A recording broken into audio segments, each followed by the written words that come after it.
Vamos agora à nossa coluna Construindo Saúde nessa sexta-feira, para terminar bem a semana com a doutora Meira Souza. Tudo bem, doutora Meira? Tudo ótimo. Nossa, esses seus, como é que fala, esses seus telespectadores, eles são muito exigentes, eles ficam pedindo, cadê a doutora Meira? Tá aqui, calma.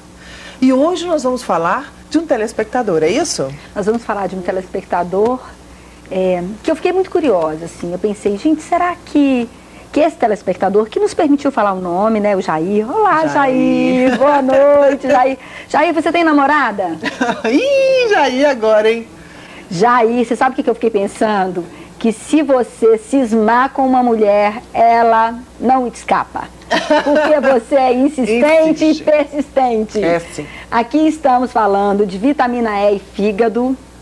Por causa do estímulo do Jair, mas não só para o Jair, vamos dividir essa informação com todos, porque realmente é uma informação interessante, né? E eu virei simpatizante do Jair, porque o Jair caminha no nosso caminho, né? Na nossa estrada, né? Porque ele teve uma patologia de fígado e ele resolveu cuidar-se da melhor maneira, de como a gente fala aqui no programa, que é cuidar da causa e não apenas do sintoma. Ele interviu, né, na bioquímica do corpo dele e acabou fazendo uma coisa muito bacana. E assim, eu não sei se ele o fez por uma sabedoria intrínseca, sim, ou se ele teve uma recomendação, mas ele jogou muito bem, acertou muito bem, porque a vitamina E tem muitas propriedades reparadoras. E, curiosamente, não é só para reparar o fígado. Né? Para quem está chegando agora, nós vamos falar de vitamina E e fígado, porque o Jair teve uma patologia de fígado e tratou com vitamina E, né? Com altas doses de vitamina E.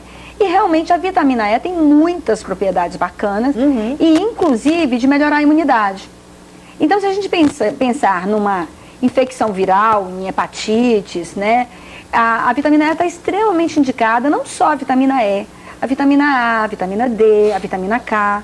As vitaminas lipossolúveis, elas têm uma propriedade muito bacana de melhorar a imunidade. E no caso da vitamina E, ela é interessante até para o paciente HIV positivo. Olha! Porque ela interfere naquelas coisas de interferon, né, interfere nas imunoglobulinas e melhora a imunidade. Ela ajuda a matar o vírus, entendeu? Então, é bem interessante a forma como a vitamina E nos protege. Mas não é só isso. A vitamina E também protege o sistema nervoso. Ela protege o paciente que tem esclerose múltipla, demência, Parkinson. Todos os pacientes que têm este tipo de patologia se beneficiam com o uso da vitamina E. Então, o que a gente tem que fazer? Existem vitaminas, suplementos de vitamina E, ou na alimentação a gente encontra isso? A gente ter sempre a vitamina E na alimentação, no nosso dia a dia, isso pode nos ajudar lá na frente? Sim, sim, sim. Olha bem, a vitamina E é uma vitamina lipossolúvel, é uma vitamina presente em castanhas, presente em nozes, mas quando a gente pensa em tratar alguém, uma patologia, nós não teríamos condição de tratá-lo com uma dose que ele conseguisse comer. Aí sim, a gente precisa de usar a vitamina E química, né, feita em laboratório, para conseguir uma dose maior. Que aí a gente vai partir de uma dose nutricional para uma dose terapêutica. Né? Nós estamos usando a vitamina como remédio. De fato, isso ocorre. A gente tem a vitamina para a gente não adoecer e a vitamina com um papel de tratamento. Neste caso, as doses são mais altas, né? E precisam ser feitas, inclusive, com supervisão médica. Por quê? Porque a vitamina E, ela também é cardioprotetora. Por que ela é cardioprotetora? Ela é cardioprotetora porque ela diminui a adesividade plaquetária. Então, ela diminui a possibilidade de fazer um trombo, de colar um coágulo numa artéria e ter uma complicação cardiovascular. Ela diminui essa adesividade e se a pessoa tomar um monte de vitamina E sozinha, ela pode até ter um sangramento. Se tem uma predisposição a ter uma úlcera, ela pode ficar com um nível de coagulação mais baixo do que o devido. Então, eu não recomendo que as pessoas tomem vitamina sem um acompanhamento, Angélica. Não é interessante. Comer sem um acompanhamento é interessante. Sim. alimentar-se bem, comer azeite, comer os óleos bons, né, alimentar das oleaginosas, que a gente vai conseguir a vitamina E, entendeu? Então, realmente, isso pode ser feito sem um acompanhamento. Mas a partir do momento que a pessoa está se nutrindo, comendo, né, tomando medicamentos que são nutrientes, mas em forma de cápsula, muda todo o metabolismo, muda toda a forma do corpo receber o alimento. Sim. É totalmente diferente quando você pensa na vitamina E de uma castanha, na vitamina E de uma noz ou na vitamina E em cápsula. Porque, inclusive, quando eu mastigo, quando eu produzo saliva, quando eu altero o pH, eu altero toda a forma de receber essa vitamina. E o meu corpo, ele passa a ser muito seletivo. Se eu estou precisando de um tanto de vitamina D, eu vou absorver de vitamina E, eu vou absorver só aquele tanto que eu preciso. Em contrapartida, se eu coloco essa substância em cápsula, muda toda a fisiologia.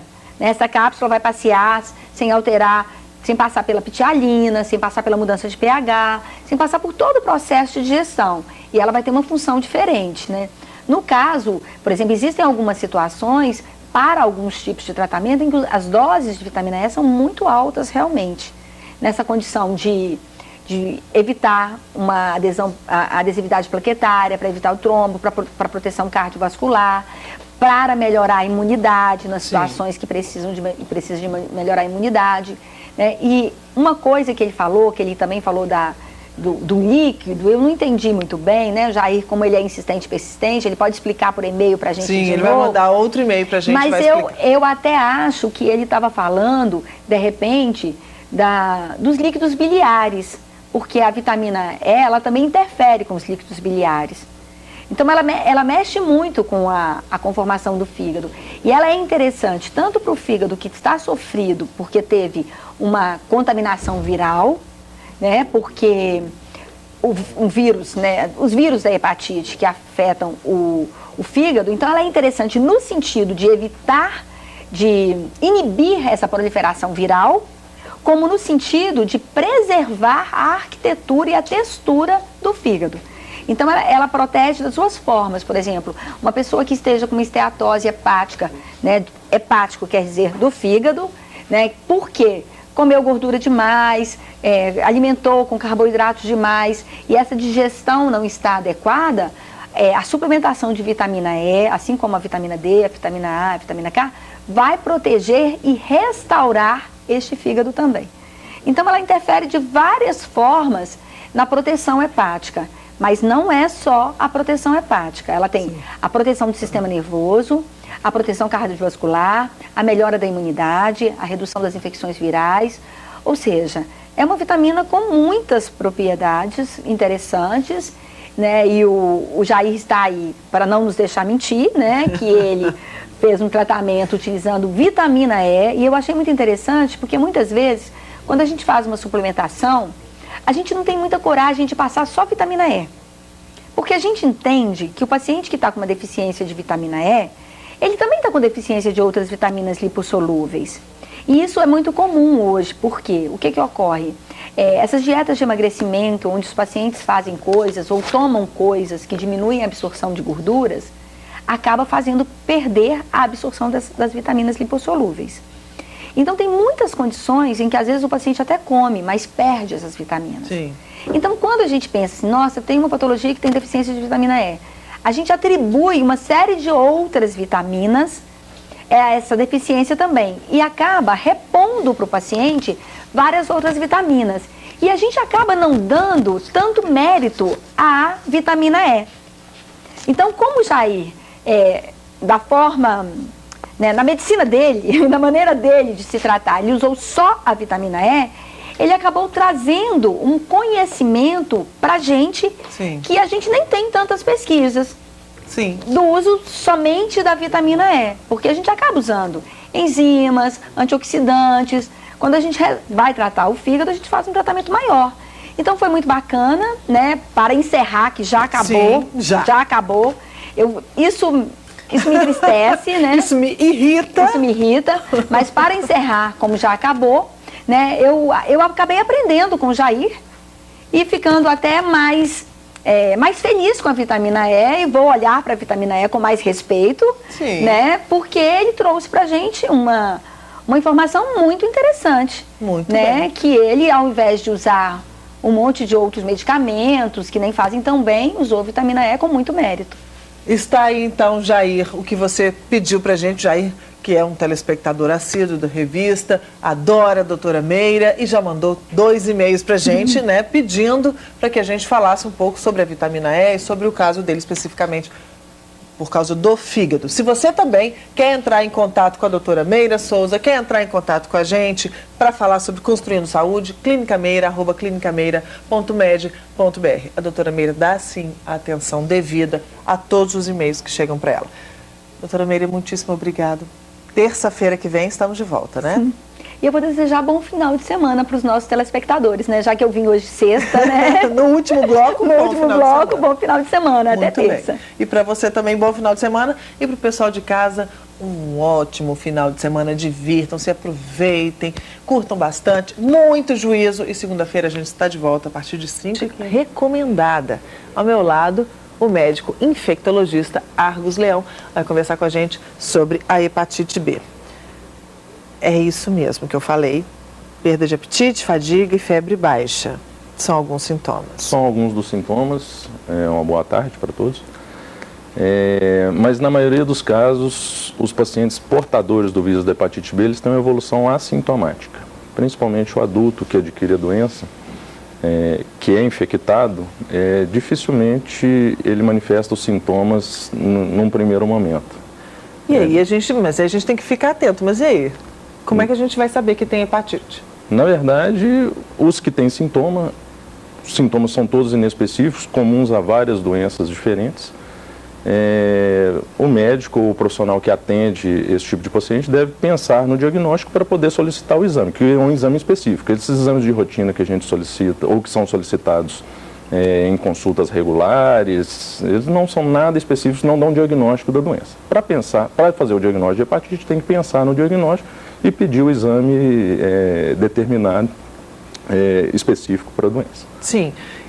Nas pessoas assintomáticas, basta pedir o exame, mas realmente tem que ser uma abordagem que, de acordo com a história de cada um, né, com a história de exposições de risco, o pedido pode ser feito visando essa infecção prévia. Por exemplo, é muito comum a gente pensar naquele alicate de manicure, Sim. que ele é um grande facilitador dessa contaminação. Sim, o vírus da hepatite B, ele tem uma sobrevida fora do organismo, fora do corpo humano, muito grande, até de dias. Qualquer material que entre em contato com sangue, seja o material da pedicure, da manicure, do podólogo, do dentista, material do tatuador, profissional médico cirurgião que faz algum tipo de procedimento cirúrgico, qualquer um desses materiais que não são submetidos a um processo rigoroso de esterilização, eles podem conter na sua superfície gotículas de sangue que contêm as partículas virais do vírus da hepatite B, que, como eu falei, pode ficar ali viáveis durante dias até, e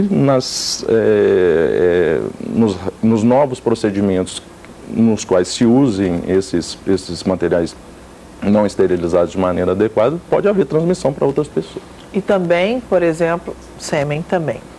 Numa relação sexual, as principais vias de transmissão da hepatite B são através do sangue, das relações sexuais, os líquidos corpóreos transmitem a doença, e também através da transmissão transplacentária, que é da mãe para o feto, principalmente na hora do parto do recém-nascido.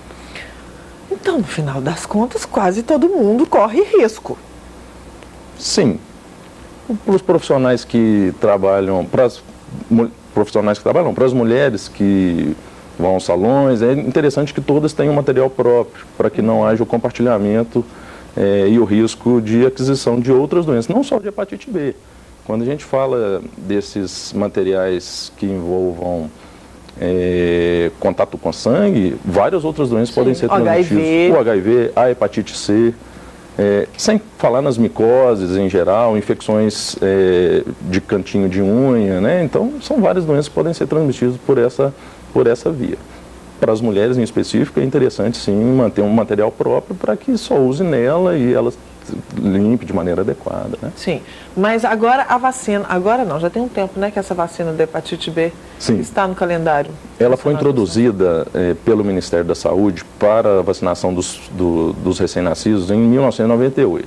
Posteriormente, alguns anos depois, 2 anos depois, ela foi expandida e hoje nós temos uma cobertura, a população que é coberta por essa vacina foi muito ampliada, né? Nós temos a vacinação hoje gratuita em qualquer unidade básica de saúde para todas as pessoas até 49 anos de idade, independente da faixa etária, em várias situações, que seriam gestantes, caminhoneiros, policiais civis, rodoviários, federais, bombeiros, profissionais do sexo, caminhoneiros, prostitutas, doadores de sangue, receptores de múltiplas transfusões de sangue e várias doenças, também doenças crônicas, independente da faixa etária, também dão direito à pessoa a receber a vacina, que são os portadores do HIV, portadores de quaisquer DSTs, aquela pessoa que é atendida no ambulatório hoje com algum tipo de DST, como HPV, como gonorreia, como sífilis, ele pode ser encaminhado para uma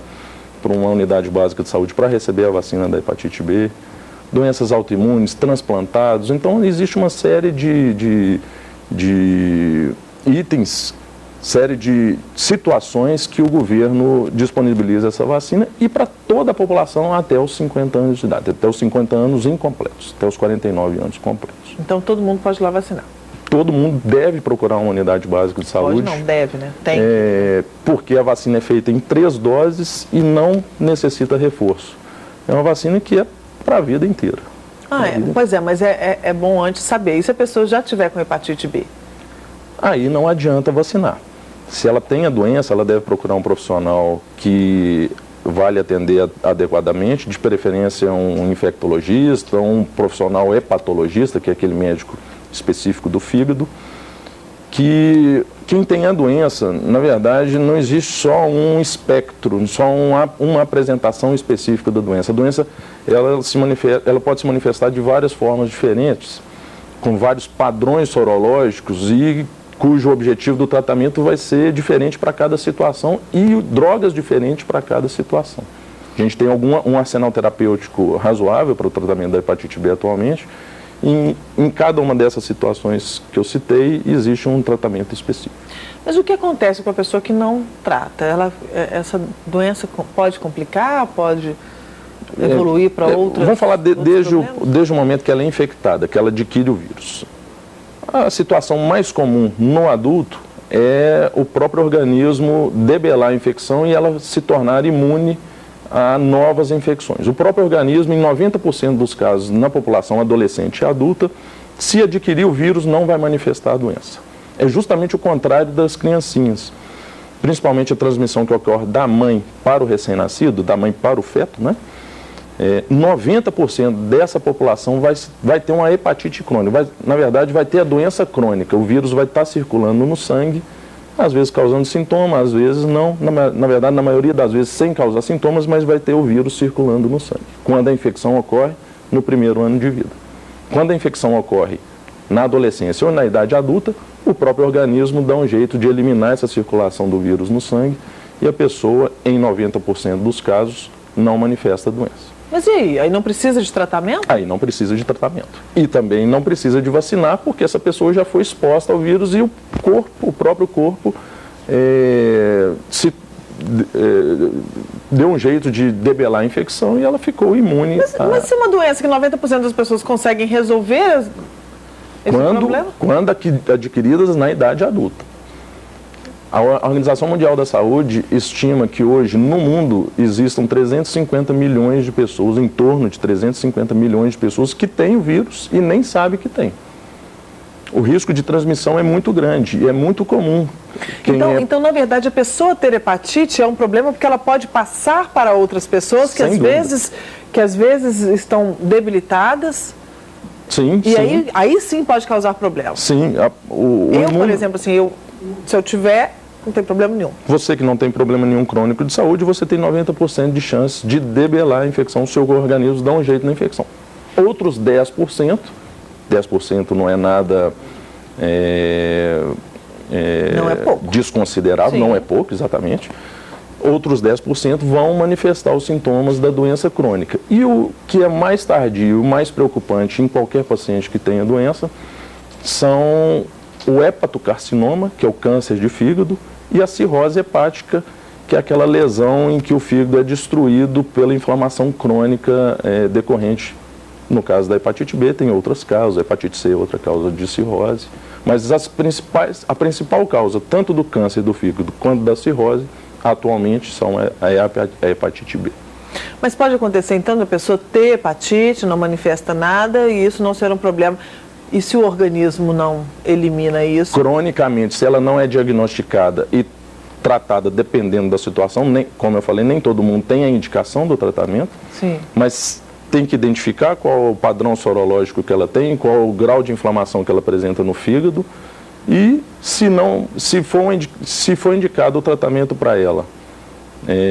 Na verdade, se ela tiver indicação de tratamento, mas não procurar nenhum profissional de saúde que vá atendê-la de maneira adequada, ou seja, se ela não receber esse tratamento, ela com certeza, cronicamente, no fim da vida, é uma coisa difícil de prever, isso pode acontecer depois de anos ou décadas, ela pode manifestar ou cirrose ou câncer de fígado, que são as complicações mais temidas da doença. Então, o maior problema é realmente a transmissão para quem está mais fragilizado. Sim, então, os mais fragilizados... O objetivo do governo em disponibilizar essa vacina é para conter essa contaminação. Sem dúvida. E, como eu falei, independente da faixa etária, naquela população que estima-se ter o maior risco ou as maiores chances de exposição ao vírus. Profissionais do sexo, receptores de múltiplas transfusões. Atualmente, com o rastreamento que os bancos de sangue fazem, né, o Hemominas, por exemplo, se reduziu drasticamente a chance de transmissão por uma transfusão de sangue. Como não era antigamente, antes de 1993, quando não tinha esse rastreamento feito de maneira rotineira, que aumentava-se muito a chance de ter uma transmissão de uma dessas doenças, tanto da hepatite B quanto da hepatite C, por via transfusional. Mas o que você percebe no dia a dia? Porque, estatisticamente, você não tem esses dados. Provavelmente não tem. Mas o que você percebe no dia a dia? Olha, estamos tendo muitos casos ainda existe muito caso. Nós estamos em ascendência nos casos de hepatites virais, tanto a hepatite B quanto a hepatite C. Infelizmente, nós não temos uma vacina direcionada para a hepatite C, mas temos sim para a hepatite B. E aí não tem... Qual é a pior das hepatites? Na verdade, as duas são hepatites crônicas e, como eu falei, provocam a longo prazo a cirrose e o temido câncer de fígado. Todas as duas são ruins, todas as duas são crônicas. E para a hepatite B nós temos vacinas, então não tem desculpa. Com essa ampliação extrema aí que o governo fez com relação à vacina, tem que vacinar, todo mundo, não tem desculpa para não vacinar. Muito bem. Só existem duas contraindicações à vacina, que seria uma reação anafilática a uma dose prévia. Como eu falei, são 3 doses. A segunda dose é aplicada 30 dias após a primeira e a terceira dose é aplicada 6 meses após a primeira dose. Se a pessoa toma uma primeira dose e tem uma reação anafilática, que é uma reação alérgica muito grave, com queda de pressão, com dificuldade respiratória, ela não deve receber as doses posteriores. E existe uma outra condição que é muito rara, que seria uma baixa de plaquetas e aparecimento de manchas, como uma espécie de hematomas pelo corpo, que é chamado de púrpura, também é uma contraindicação à dose posterior da vacina. Sim, mas não leva a óbito essa primeira... Atendidos de maneira imediata, não levam a óbito e, vou ser sincero, nunca vi um caso relacionado à vacina de hepatite B. Tão infrequentes são as reações adversas. Muito infrequentes, uma vacina seguríssima, composta por vírus, uma tecnologia de DNA recombinante, vírus que não são vírus vivos.